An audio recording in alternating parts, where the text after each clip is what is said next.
महानकर नावाच्या अकोला जिल्ह्यातल्या शेतकऱ्यांनी खामगाव बाजार समितीमध्ये 100 क्विंटल सोयाबीन आज विकलं।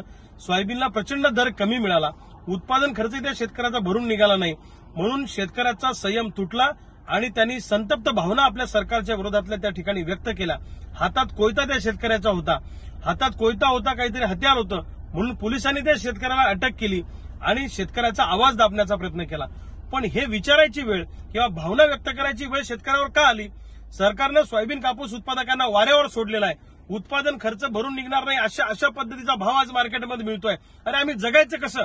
शेतकऱ्यांच्या पोरांचा आता संयम तुटत चाललेला आहे आणि हे त्याचंच हे उदाहरण आहे, लक्षात ठेवा।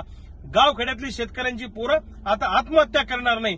ज्या राज्यकर्त्यांनी आमच्यावर ही वेळ आणली त्या सत्ताधाऱ्यांच्या गाड्या आता भर चौकात आमची पोरं अडवतील आणि यांना जा विचारतील।